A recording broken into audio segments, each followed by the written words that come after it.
할렐루야. 네, 오늘도 이렇게 복된 자리에 오신 우리 성도님들 환영합니다. 비가 많이 와가지고 저는 몇 분이나 오실까 했는데 많이 오셨습니다.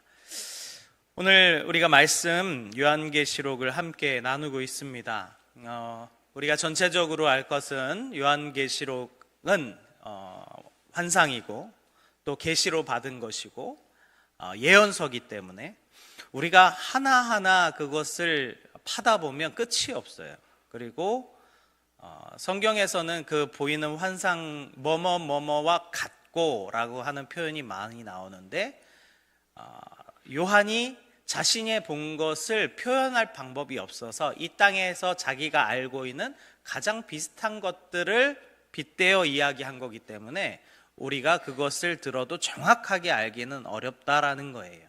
그래서 우리가 전체적인 그림 그리고 마지막 때의 어떠한 심판의 모습들이 그 가운데 드러나는지 이런 정도로 우리가 받아야지 막 너무 심취해서 하나하나 이렇게 하면은 좀 힘들 수 있다. 그래서 그것을 먼저 이해하시고 또 우리가 이제 계시록 전체를 이해하려면 우리가 7인 그리고 7나팔 7대접이 나오는데 오늘은 5번째 나팔이잖아요. 자, 첫 번째 그 하늘에 있는 두루마리에 7인이 있는데 그 7인을 떼기 시작합니다. 그래서 7번째 인을 딱 뗄 때에 뭐가 나와요? 7나팔이 나와요. 그리고 7나팔을 또 불면서 재앙이 이 땅 가운데 임하는데 7나팔을 불자 또 뭐가 나오는 거예요? 7대접이 나오는 거예요. 그 7대접이 또 이 땅 가운데 부어집니다. 그러한 이야기로 전체적으로 진행이 되고 있다라는 것을 좀 이해하시면 좋겠고요. 오늘은 5번째 나팔입니다. 나팔이 불렀을 때에 일어난 일. 오늘은 이 재앙 가운데, 특히 나팔 재앙 가운데 좀 전환점이 되는 시점인데 첫 번째 나팔, 두 번째 나팔, 세 번째 나팔, 네 번째 나팔이 불어질 때 불릴 때 어떤 일이 있었느냐? 이 땅 가운데 재앙이 임하는데 자연에 임하는 재앙이에요. 첫 번째부터 네 번째까지의 나팔은 자연에 임하는 재앙이에요. 그래서 첫 번째 나팔이 불어질 때 우박과 불과 피가 섞여 있는 불이 이 땅 가운데 쏟아집니다. 그래서 3분의 1의 나무와 또 모든 풀은 풀이 타게 되는 그러한 상황이 벌어지고요. 둘째 나팔이 불 때는 불 붙는 듯한 그 큰 산이 바다에 던져져서 바다의 3분의 1이 피가 되고 생물의 3분의 1이 죽게 되는. 그리고 세 번째 나팔이 불어질 때는 큰 별이 떨어집니다. 그래서 강과 샘물이 쓰게 돼요. 쓴쑥같이 쓰게 되어서 3분의 1의 사람이 또 죽게 되고, 네 번째 나팔은 해와 달과 별이 3분의 1이 어두워지고 낮과 밤의 3분의 1이 줄어드는 그런 현상. 그러니까 자연재앙에 관한 부분이 첫 번째 나팔부터 네 번째 나팔까지 불어졌다라는 거예요. 근데 이제 5번째 나팔, 이전에는 자연에 관한 것이었다면 5번째 나팔부터는 이제 사람에게 임하는 재앙에 관한 이야기가 나와요.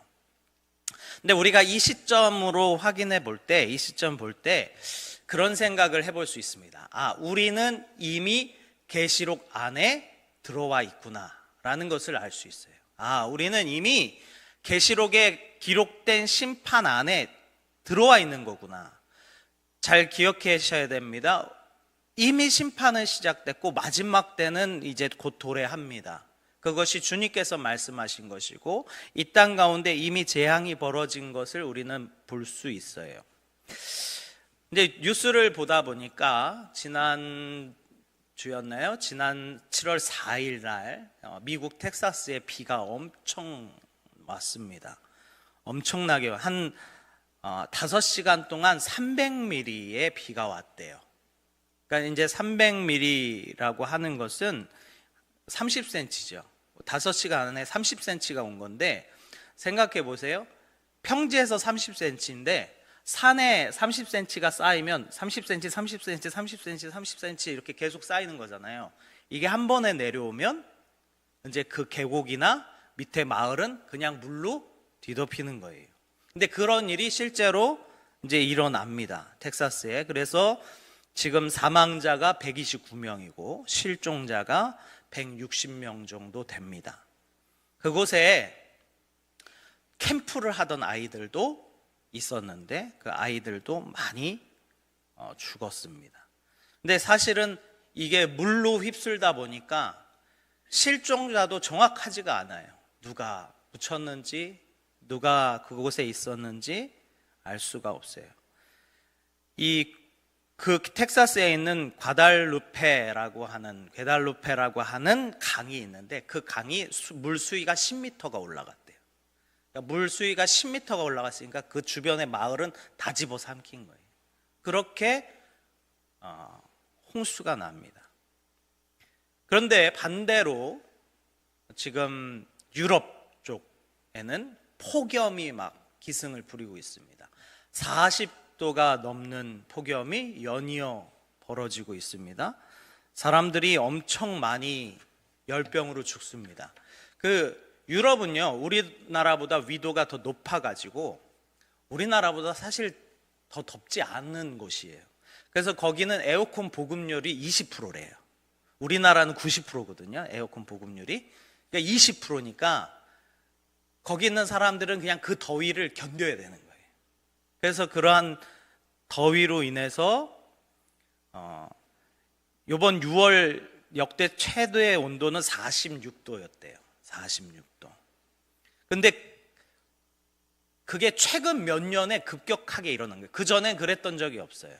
시원했던 지역이에요. 그런데 최근 한 4, 5년 동안에 계속 40도를 웃도는 그런 더위가 유럽에 벌어집니다. 그래서 한 달 사이에 4,500명이 사망하는 것으로 추정된다. 열 질환으로 4,500명이 죽었을 것이다 라고 이야기합니다. 실제 이제 유럽에서 발표된 여러 가지 자료들을 보면 매년 17만 5천 명 정도가 이상 폭염 때문에 그런 간절적인 그런 질환 때문에 죽어가고 있다, 이런 이야기를 합니다. 지금 일본도 난립니다. 일본의 지진이 2,000회 이상 지금 일어나고 있습니다. 그래서 지금 일본 여행 가시면 비행기 표가 싸답니다. 뭐 5만 원짜리도 이렇게 나왔다 그래요. 홍콩에서 일본을 주가는 이렇게 왔다 갔다 하는 비행기는 완전히 그냥 없어졌대요. 그래, 취소가 돼가지고 특히 7월에 급격하게 줄었는데, 여행 가는 사람들이 줄었는데 또 7월에 급격하게 지진의 수가 많아졌어요. 이게 거기 이 유언비어가 막 퍼졌어요, 일본에. 그래서 일본 이제 만화가 다스키료라고 하는 사람이 있는데, 이 사람이 어떤 책을 옛날에 썼냐면 내가 본 미래라는 예지몽 만화를 썼었어요, 예전에. 근데 그 만화에 2025년 7월에 일본에 엄청나게 큰 지진이 있었다고 썼던 거예요. 지금은 삭제했다 그러더라고요.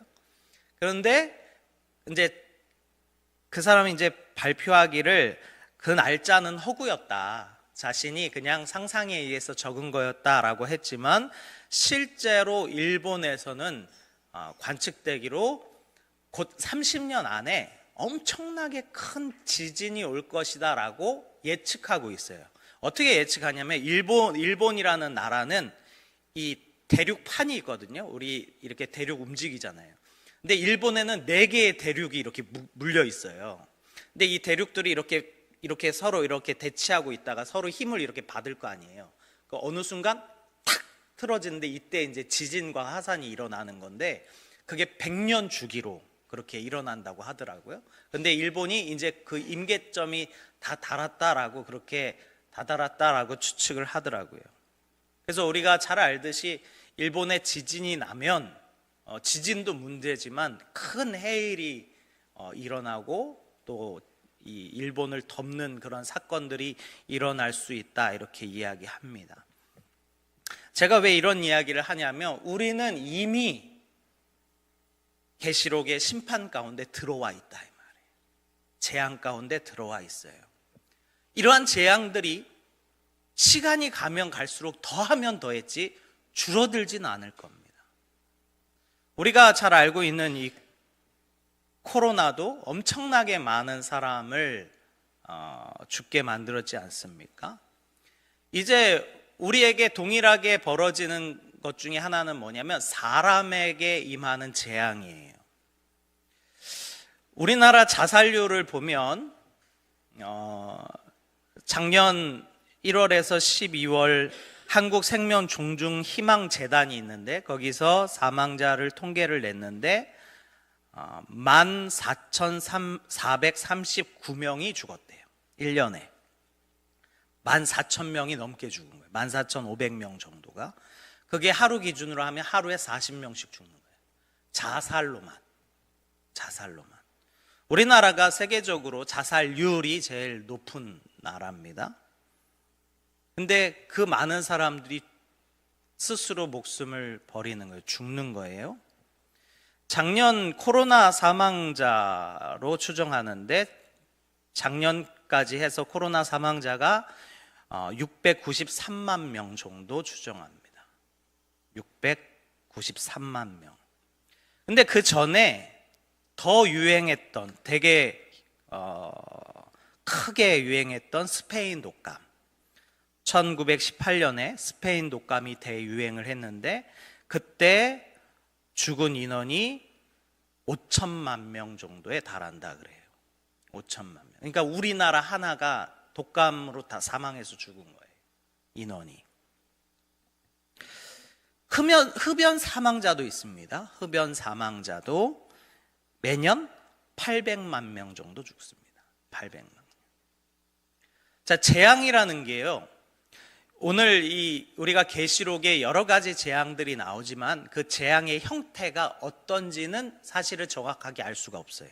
왜냐하면 환상으로 보여주고 영적인 부분으로 보여지기 때문에. 그러나 그 배후에는 반드시 영적인 문제가 있고 하나님께서 자연재해를 통해서 우리를 이 재난이 이 땅 가운데 임하기도 하지만 사람들이 스스로 죽는 그리고 사람들이 스스로 만들어내는 재앙에 의해서 죽어가기도 합니다. 이러한 정황들을 볼 때 우리는 이미 이 계시록의 심판 안에 들어와 있다라고 볼 수 있는 거예요. 그래서 오늘 우리가 이 5번째 나팔이 아까 말했듯이 이전까지는 자연에 대한 재앙이었으면 이제는 사람에 대한 재앙으로 부어지는 것을 보게 됩니다. 우리 9장 1절인데요. 같이 한번 읽어보겠습니다. 시작. 5째 천사가 나팔을 불매 내가 보니 하늘에서 땅이 떨어진 별 하나가 있는데 그가 무저갱의 열쇠를 받았더라. 자, 여기서 5번째 천사가 이제 나팔을 붑니다. 이제 사람들을 향한 재앙이 부어지는 그런 시간이에요. 자, 그런데 5번째 천사가 나팔을 딱 부니까 하늘에서 떨어진 별 하나가 있는데 그가 무저갱의 열쇠를 받았다 이렇게 얘기했어요. 그러니까 열쇠를 받았다는 거는 열쇠가 자기 거라는 거야 아니라는 거예요. 자기 거는 아닌데 그 뭐를 받은 거예요?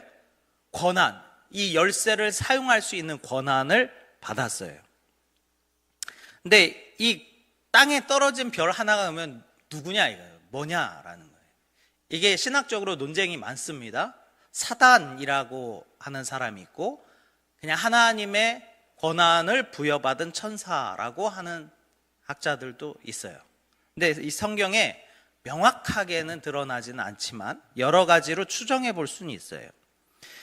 먼저는 이 사단으로 보는 입장이 있어요. 여기서 말하는 이 별은 어떤 그냥 실제 별이 아니라 초자연적인 존재를 의미합니다. 실제로 이 유대교 문헌에서도 별들을 천사로 비유를 많이 하기도 했어요. 근데 이제 사단도 천사였잖아요, 원래. 천사였고, 이 하늘에서 떨어졌다라는 표현이 사단에 대한 표현과 비슷하다, 같다라고 해서 사단으로 보는 견해들이 있습니다. 누가복음 10장 18절에 보면 이렇게 예수님이 말씀하셔요. 예수께서 이르시되 사단이 하늘로부터 번개같이 떨어지는 것을 내가 보았다, 이렇게 얘기하기도 하고, 이사야 14장 12절에 보니까 너 아침의 아들 계명성이 어찌 그리 하늘에서 떨어졌으며, 또 에스겔 28장 14절에서 17절에 보면 너는 기름을 부음받은 덮는 그룹이라, 내가 너를 하늘에서 쫓아냈고 내 마음이 교만하였다 라고 해서 하늘에서 쫓겨났고 하늘에서 떨어졌다라는 표현을 합니다. 그래서 많은 학자들이 사단이 아니겠느냐, 사단이 하나님으로부터 권한을 받아서 무저갱을 열지 않았겠느냐라는 그러한 입장이 있어요. 근데 이게 아니다, 천사다, 어떻게 사단이 그런 권세를 받겠느냐라고 하는 입장도 있어요. 먼저 이 계시록 안에 있는 이 내용을 보면 요한계시록 20장 1절에 보면 이런 표현이 있습니다. 또 내가 봄에 천사가 무저갱의 열쇠와 큰 쇠사슬을 그의 손에 가지고 하늘로부터 내려와서 용을 잡으니 곧 옛 뱀이요 마귀요 사단이라, 잡아서 1000년 동안 결박하여, 이런 표현이 있어요. 계시록 안에 있어요. 그러니까 이 무저갱의 열쇠를 받은 거는 사단이 아니고 천사다. 만약에 사단에게 줬으면 자기가 그 문을 열었다 닫았다 할 수 있는데, 그 어떻게 천사가 그렇게 사단이 어떻게 자기 마음대로 하겠냐, 그 천사가 열어준 거다라고 이야기를 합니다. 그래서 이게 의견이 분분합니다. 천사라고 하는 사람들도 있고 사단으로 보는 사람들도 있습니다. 근데 계시록 12장 12절에 보니까 그러므로 하늘과 그 가운데 거하는 자들은 즐거워하라. 그러나 땅과 바다는 화 있을진저 이는 마귀가 자기의 때가 얼마 남지 않은 줄로 알므로 크게 분내어 너희에게 내려갔습니다. 자, 여기서 보니까 마귀가 내려갔다라고 표현되어 있어요. 떨어졌다라고 하지 않고. 그러니까 이 계시록 안에서는요, 별과 같은 존재는 떨어졌다라고 표현하고 천사나 사단마저도 인격적인 존재로 표현될 때는 내려갔다라고 표현을 합니다. 그래서 제가 보기에는 그 무저갱의 열쇠를 받은 것이 천사가 아니겠느냐라는 그런 생각을 가져요. 그러나 사단으로 보는 입장도 있다라는 것을 아시면 좋을 것 같아요. 자, 근데 이제 중요한 건 뭐냐면 떨어졌다고 하든 아니면 내려왔다고 하든 그게 중요한 게 아니라 그 무저갱을 여는, 그러니까 5번째 나팔이 딱 부러졌을 때 그 무저갱을 열어버릴 수 있는 권세를, 그 열쇠를 주었다는 거예요. 그리고는 실제로는 그 무저갱이 지금 열려버렸다라는 거예요. 이거는요, 우리가 알아야 되는 게 그 열쇠가 사실은 예수 그리스도께 있는데 그 예수 그리스도로부터 그 무저갱을 열 수 있는 것을 위임받았다라는 것을 우리가 더 집중할 필요가 있어요. 이게 천사냐 사탄이냐 이거 가지고 씨름하기보다도 이 열 수 있는 권세가 누구로부터 나왔느냐가 사실은 더 중요하다라는 거예요. 성경에서는 이 열쇠에 관한 이야기가 여러 군데 나옵니다. 이 열쇠는 주권과 권세의 상징이에요. 그래서 이사야서 보면 다윗의 집에 열쇠를 그에게 두리니 그가 열면 닫을 자 없고 닫으면 열 자가 없으리라. 예수님에 대한 이야기거든요. 예수님께 열쇠가 있다는 거예요. 예수님에게 열쇠가 있다는 거예요. 그런데 이 열쇠를 마태복음 16장 19절에 보면 내가 내게 천국 열쇠를 주리니 내가 땅에서 무엇이든지 매면 하늘에서도 매일 것이요 너가 닫으면 땅에서도 닫힐 것이다 라는 표현. 그러니까 이 열쇠를 주는 자가 누구냐 이 말이에요. 열쇠를 가지고 있는 자가 누구냐, 이것이 바로 예수 그리스도라는 거예요. 요한계시록에도 열쇠에 관한 이야기가 나오는데 계시록 1장 18절에 보면 이런 말씀이 있어요. 곧 살아있는 자라 내가 전에 죽었노라 볼지어다 이제 세세토록 살아있어 사망과 음부의 열쇠를 가졌노라. 그러니까 이 열쇠의 권한은 철저하게 예수 그리스도께 있다는 거예요. 그러니까 이 무저갱이 사실은 열리는 이 사건도 그러면 누가 권한을 그걸 허락했다는 거예요? 예수님이 허락해서 벌어진 일이라는 거예요. 그래서 고대 사회에는 이 열쇠라는 것은 권력을 상징합니다. 자신이 출입할 수 있고 통제할 수 있고 재산을 다룰 수 있는 그 권한이 바로 열쇠에 있었다라는 거예요. 즉 심판의 열쇠조차도 사실은 하나님의 허락 없이는 되지 않는다라는 거예요. 그러니까 이 요한계시록에 벌어지는 모든 상황들이 사실은 누구로부터 왔다는 거예요? 하나님으로부터, 예수님의 권한으로부터 온 것이다라는 거예요. 자, 그 권한을 받은 자가 무저갱을 엽니다. 무저갱을 엽니다. 2절에 보니까 그가 무저갱을 여니 그 구멍에서 큰 화덕의 연기 같은 연기가 올라오매. 무저갱이라는 말은 밑이 없는 구덩이란 뜻이에요. 밑이 없는 구덩이. 그러니까 끝없이 떨어지는 구덩이란 뜻인데 그 구덩이를 열어버려요. 그러니까 거기서 먼저 뭐가 나오느냐? 큰 화덕의 연기 같은 연기가 올라옵니다. 자, 이 천사가 떨어집니다. 그리고 그곳에 무저갱이 열립니다. 그곳에서 연기가 피어오르기 시작합니다.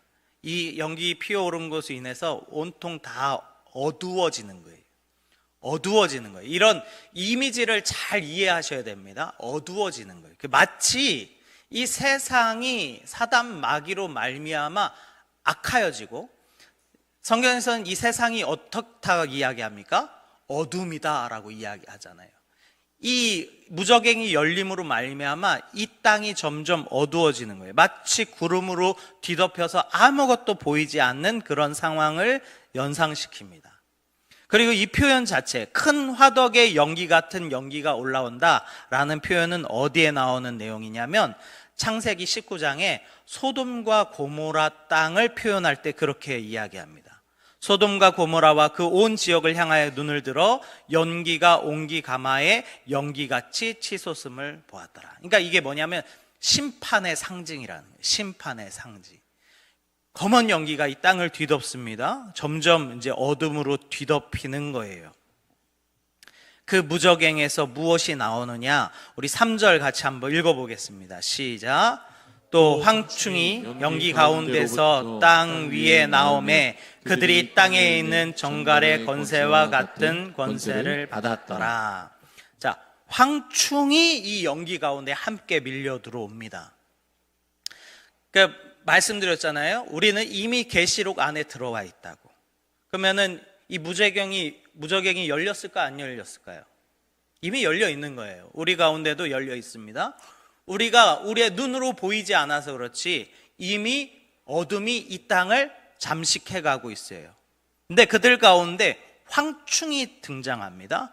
황충이 등장해서 이 세상에 그 황충 또한 퍼져나가기 시작하는데 이 땅에 있는 그들이 땅에 있는 정갈의 권세와 같은 권세를 받았다라는 거예요. 이 정갈이라는 것은 공격하는 이미지고 또 괴롭게 하는. 그러니까 이 사도 요한이 이 전갈을 딱 봤을 때 정갈 같네라고 여겼던 것은 이미 요한은 자기네 동네에 있는 정갈을 알고 있었을 거 아니에요. 근데 그 정갈이 어떤 정갈이냐면 그 아십니까? 정갈 도구로 사람은 죽지 않아요. 정갈 도구로는 사람은 죽지 않는데 중요한 건 엄청 아프대요. 엄청 아프다 그러더라고요. 그러니까 그런 권세를 딱 가진 걸로 보이는 거예요. 이 황충 같은 것들이 쫙 튀어나오는데 그것이 정갈의 꼬리를 가졌고 그것이 고통스러운 것으로 보여주는구나 라는 것을 알려주는 거예요. 이 황충은요, 그때에 무엇으로 통했느냐? 황폐함과 파멸로 통합니다. 황충이 한번 떴다 그러면 그 지역은 쑥대밭이 되는 거예요. 황충이 마치 뒤덮는 것처럼 그 무저갱에서 황충들이 다 튀어나오는데 그것이 사람을 괴롭게 한다라는 것을 보여줍니다. 근데 왜 황충이라고 했을까? 생긴 게 메뚜기 같았을까? 라고 해보니까 여기 보니까 생긴 거는 메뚜기처럼 안 생겼어요. 근데 왜 황충이라고 했을까? 그 시커멓게 뒤덮는 형상이 황충 같은 거예요. 그 튀어나와서 시커멓게 뒤덮는 것이 황충 같은 거예요. 그런데 그 황충같이 생긴 걸 자세하게 보니까 생김새가 특이합니다. 7절에 보니까 황충들의 모양은 전쟁을 위하여 준비한 말들 같고, 자, 말들이라 그랬어요? 말들 같고라 그랬어요? 말들 같고. 그러니까 정확히 말하면 말은 아니에요. 근데 보기에 말 같아요. 뭔가 기동력 있게 힘있게 움직여요. 근데 머리에 금 같은 관을 썼어요. 그러니까 금관은 아니에요. 근데 금관처럼 뭔가 번쩍이는 그러한 관을 썼어요. 그 얼굴은 누구 얼굴 같아요? 사람 얼굴 같아요. 사람 얼굴은 아니에요. 근데 사람 얼굴 같아요. 그러니까 뭔가 지적이고 얼굴 표정으로 뭔가 표현이 되고 이러한 이 사람의 얼굴과 같은 그러한 형상을 가지고 있어요. 자, 8절에 보니까 또 여자의 머리털 같은 머리털이 이렇게 있고요. 그 이빨은 사자의 이빨 같아요. 그래서 뭔가 물어버리면 찢겨버릴 것 같은 이미지가 요한한테 들어온 거예요. 그 이미지가 얼마나 그 입이 날카로운지 그 입으로 물면 다 찢어져 버릴 것 같은 사자의 이빨을 가지고 있고, 그것 또한 얼마나 견고하게 생겼는지 9절에 보니까 또 철 호심경 같은, 이 호심경이라는 것은 이 가슴에 두르는 이 갑옷입니다. 갑옷, 철갑옷 같은 거예요. 그런 철갑옷이 그 가슴팍에 둘러져 있고, 그 날개 소리는 병과와 많은 말들이 전쟁터로 달려 들어가는 소리 같다. 두두두두두두두두두두 하는 소리, 날개짓 하는 게. 자, 10절에 보니까 또 전갈과 같은 꼬리에 쏘는 살이 있어 그 꼬리에는 5달 동안 사람들을 해하는 권세가 있더라. 이렇게 기록되어 있어요. 5달 동안 괴롭게 할 수 있는. 근데 이 5달 동안 괴롭게 하는 것이 누구에게만 해당되느냐? 우리 4절인데요. 그들이 이르되 땅의 풀이나 푸른 것이나 각종 수목은 해하지 말고 오직 이마에 하나님의 인침을 받지 아니한 사람들만 해하라 하더라. 그러니까 하나님의 인이 새겨져 있지 않은 사람들만 공격하는 그러한 형상을 보여줍니다. 정갈과 같은 독을 가졌기 때문에 그것으로 말미암아 사람이 죽지는 않는데 5달 동안 그 꼬리에서 나온 살을 맞았을 때 괴로워합니다. 왜 5달일까? 왜 5달일까? 이게 또 5달, 5에 대한 의미로 막 해석하는 사람들도 많은데, 그냥 제가 이제 여러 자료들을 찾아보니까 가장 자연스러운 건 뭐냐면, 히브리력에 의하면 이 황충이 활동하는 시기가 4월부터 8월 정도 되거든요. 그때 창궐해서 하는데 4, 5, 6, 7, 8. 그래서 황충이 활동하는 시기가 길면 5달 정도 된다고 하더라고요. 그래서 그것을 황충으로 이미지화했던 것은 그 정도의 이 땅에 있는 사람들을 괴롭힐 수 있는 권세가 그에게 있었다라는 것을 보여주는 거예요. 그러니까 이 황충이 올라와서 괴롭게 하는 것은 무작정 계속 괴롭게 하는 것이 아니라 그 기간이 정해져 있다. 그러니까 우리가 이걸 들었을 때 몰라요. 사실 저도 설교하면서 잘 모르겠어요. 네. 그러니까 요한이 본 거예요. 그리고 자기가 알고 있는 이미지로 적었어요. 근데 정확하게 요한이 뭘 봤는지 나는 몰라. 우리 성도님들도 몰라. 그런데 중요한 건 그 황충이 이 땅 무정에서 나와서 이 땅을 어둠으로 뒤덮고 이 땅에 있는 사람들을 괴롭게 하는데 그 기간이 제한적이다라는 거예요. 그것까지만 우리가 알 수 있는 거예요. 그리고 그 사람들은 죽고 싶어도 죽지 못하고 죽음이 피해버리는. 그래서 6절에 보니까 그날에는 사람들이 죽기를 구하여도 죽지 못하였고 죽고 싶으나 죽음이 그들을 피하리로다. 시편에도 많이 나오는 표현인데요. 사람들이 죽기 구하여도 죽지 못하였고 죽고 싶으나 죽음이 그들을 피한다라는 이 표현이 시적 표현입니다. 시적 표현. 그래서 죽기를 구하여도 죽지 못하고 또 반대로 죽고 싶으나 죽음이 그들을 피한다라는 표현을. 그러니까 그 고통이 얼마나 극심한지 죽을 것 같이 고통스러운데 죽지는 않더라 이 말이에요. 그러한 괴로움이 임할 거라는 거예요. 근데 이제 우리가 두려운 건 거지. 이러한 고통이 실제로 우리에게 임하는 때가 올 때인데 그게 어떠한 형태로 나타날지는 몰라요. 그러나 반드시 이러한 형태로 나타날 것이고 그 고통이 매우 심할 거라는 거예요. 자, 그들에게 왕이 있다라고 표현합니다. 11절에 보니까 우리 같이 한번 읽어보겠습니다. 시작.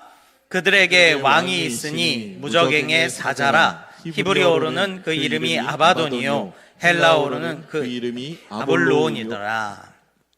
자, 히브리어로 아바돈, 헬라어로는 아볼로온이라는 건데 둘 다 같은 뜻입니다. 파괴자라는 뜻, 파멸자라는 뜻을 가지고 있습니다. 둘 다 파괴자, 멸망자라는 뜻이에요. 근데 이 뜻 안에는 결국은 우리 가운데 황충같이 어둠의 권세같이 뒤덮고 있는 자는 그 속성 자체가 뭐냐? 파괴자라는 거예요. 파괴자 그리고 멸망시키는 멸망자라는 거예요. 이거는 사탄의 본질이 어떠한 모습인지를 우리에게 보여줍니다.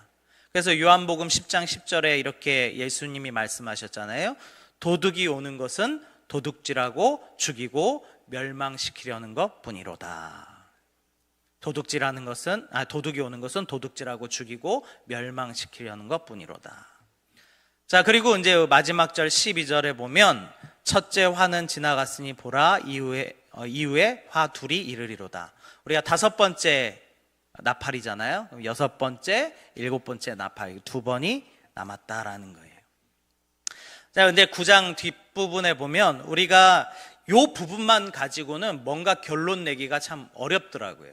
그래서 뒷부분에 보면 9장 20절하고 21절인데요. 같이 한번 읽어보겠습니다. 시작. 이 재앙이 죽지 않고 남은 사람들은 손으로 행한 일을 회개하지 아니하고 오히려 여러 귀신과 또는 보거나 듣거나 다니거나 하지 못하는 금, 동과 목석의 우상에 절하고 또 그 살인과 복술과 음행과 도둑질을 회개하지 아니하더라. 자, 이 이제 6번째 나팔이 부러지고 나서 요 부분이 9장 20절, 21절이 나오는데 마지막 부분에 뭐라고 나오냐면 그들이 회개하지 아니하더라 이렇게 나와요. 그러니까 이런 재앙이 부어질 때 그들이 그냥 멸망당하는 상태로 있다는 거예요? 아니면 회개할 기회가 아직 있다는 거예요? 회개할 기회가 있다는 거예요. 그들은 버림받은 영혼이 아니고 하나님께서 더 이상 돌보지 않는 영혼이 아니라 아직 회개할 기회가 있는 때라는 거예요. 있는 때에 그런 일들이 벌어지는데 중요한 건 결국 그들의 모습을 보니까 그들이 회개하더라 안 하더라? 안 하더라는 거예요. 세상의 우상을 향하여 금, 은, 동과 목석의 여러 가지 우상들 보거나 듣거나 다니거나 하지 못하는 그러한 것들에게는 그들이 찾아가 절하며 비는데 하나님 앞에 회개하지는 않더라라는 거예요. 오늘 본문 말씀을 보면서 여러 가지 생각을 좀 해봤습니다. 어떠한 결론을 보여주는가? 먼저는 지금도 여전히 영적인 세계가 움직이고 있다라는 거예요. 우리가 보지는 못하지만 여전히 지금도 영적인 세계가 움직여져 있고 지금도 여전히 무적행이 열려서 끊임없이 검은 연기들이 이 세상을 덮고 있고 황충과 같은 것들이 튀어나와서 끊임없이 사람들을 공격합니다. 사람들이 괴로워하죠. 실제적인 여러 가지 이제 6번째 나팔이 불고 7번째 또 대접들 보면 이제는 실제로 사람들이 막 죽어갑니다. 막 죽어갑니다. 아까 처음에 이야기했던 것처럼 말도 안 되게 벌어지는 재앙들이 지금 시점에서 여전히 일어나고 있어요. 또 사람을 향한 심판들도 지금 여전히 일어나고 있습니다. 자살하고 죽고 흡연에 의해서 여러 가지 질병에 의해서 지금도 여전히 사람들이 죽어갑니다. 우리가 지금 계시록 한복판에 있다 이 말이에요. 우리가 눈으로 보는 거는 모르겠지만 그 배후의 영적인 세력들이 우리를 죽이려고 호시탐탐 노리고 있다 이 말이에요. 근데 아까도 봤죠? 누구는 공격하지 못합니까? 하나님의 인침을 받은 사람들. 하나님의 인침을 받은 사람들은 공격하지 못합니다. 그래서 우리가 기억해야 됩니다. 사탄은 실존하고 지금도 여전히 움직이고 있다는 거예요. 우리가 이것에 대하여 인지하지 못하면 영적으로 무방비가 됩니다. 교회 안에 여러 가지 미묘한 그런 과정들, 다투고 시기하고 미워하고 무시하고 이러는 여러 가지 배후에도 누가 있다는 거예요? 사단이 있다는 거예요. 그러니까 그거를 알고 대처하는 사람과 모르고 대처하는 사람은 차이가 큽니다. 그러니까 우리도 잘 생각해야 돼요. 교회 안에서 사단의 도구로 쓰임받지 않기를 간절히 소망합니다. 배후에 영적인 존재가 있다는 거예요. 반드시 영적인 움직임이 있다라는 거예요. 그래서 우리는 이러한 영적인 정쟁이 세상에만 있는 것이 아니라 교회 안에도 있음을 자각하고 깨어 있어야 된다는 거예요.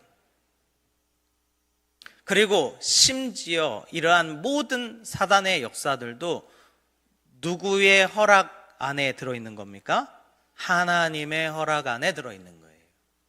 그래서 하나님께서는 이 모든 것을 다스리고 계시고 사탄이 그 무저갱의 열쇠를 사탄이 받은 걸 수도 있고 천사가 연 걸 수도 있는데 그 무저갱의 열쇠도 하나님께서 허락하셔서 여신 거예요.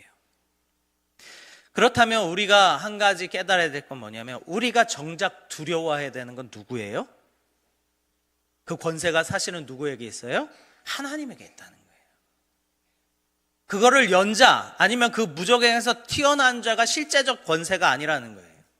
그것을 다 주관하시며 그것을 통치하시며 다스리시는 심지어 악한 것까지도. 그래서 욥기서를 보면요 희한한 장면이 나와요.